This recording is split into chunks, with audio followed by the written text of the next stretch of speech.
Avant de parler de la méthode à proprement dit, parlons d'abord de Maria Montessori. Maria Montessori est italienne. Elle a d'abord été médecin, puis pédagogue. Et en tant que pédagogue, elle a étudié pendant 50 ans auprès des enfants de milieux sociaux et culturels très défavorisés et ayant des difficultés d'apprentissage. Elle s'est donc intéressée à ces enfants au développement atypique et ça lui a donné l'occasion de mettre au point donc cette méthode qui a ensuite été reprise avec des enfants au développement typique. Elle élabore cette pédagogie qui repose sur des bases scientifiques, philosophiques et éducatives et elle la divise en 4 plans de développement différents en fonction de l'âge de l'enfant qui débute à la naissance jusqu'aux 24 ans. Elle utilise du matériel qu'elle a repris des professeurs Jean Itard et Édouard Séguin en l'adaptant aux périodes sensibles de l'enfant. C'est un matériel qui est très épuré, qui permet d'isoler les concepts, donc les formes, les couleurs, les dimensions et de vivre une expérience individuelle. Généralement, les classes Montessori sont des petites classes. En France, on va avoir surtout la maternelle et le primaire. Il y a quelques collèges et lycées qui vont être d'inspiration montessorienne, mais vraiment, il y en a très peu. Donc, les enfants sont regroupés par classe d'âge. La différence, c'est qu'ils sont donc de 3 à 6 ans dans une même classe, de 6 à 9 ans dans une autre, ou de 9 à 12 encore dans une autre classe.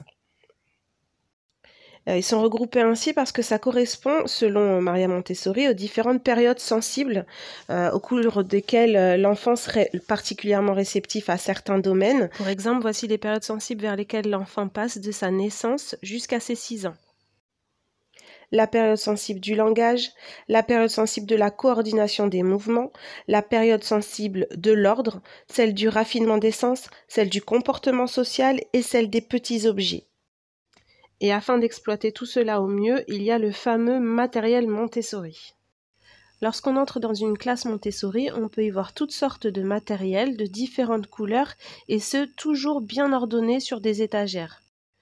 Ce matériel est utilisé pour le langage, les mathématiques, la géographie, la biologie. Il est généralement en bois et chaque matériel a une fonction bien particulière.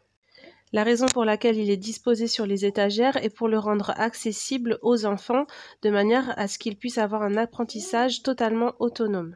En effet, la méthode Montessori prône l'apprentissage autonome pour l'enfant dès son plus jeune âge. L'éducateur ici tient un rôle de guide, il va orienter l'enfant dans son apprentissage. Il n'y a aucun système de notation, chaque exercice est autocorrectif.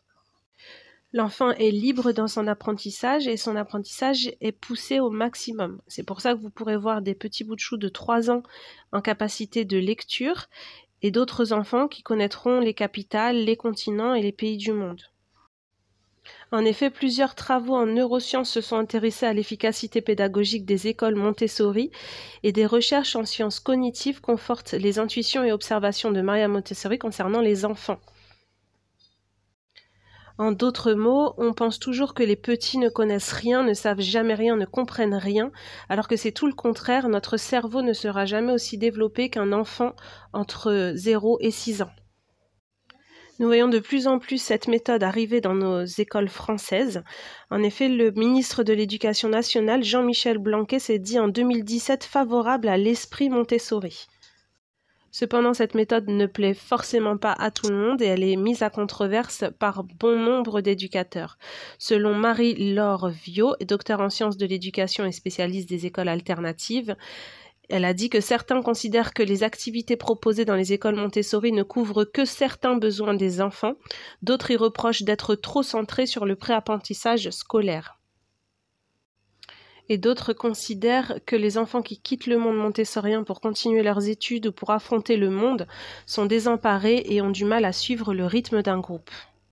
Cependant, je vous laisse vous faire votre propre avis sur cette méthode.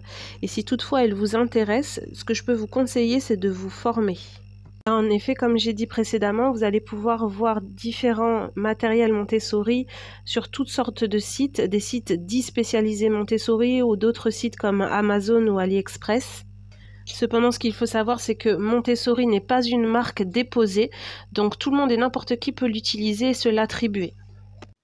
Si vous souhaitez appliquer cette méthode auprès de vos enfants ou de vos élèves, vous pouvez trouver plus amples informations dans des livres ou dans des vidéos YouTube, par exemple sur la chaîne YouTube de Céline Alvarez, où je vous mets également en barre d'infos des formations Montessori que j'ai moi-même suivies. On se retrouve dans la prochaine vidéo pour une nouvelle pédagogie alternative.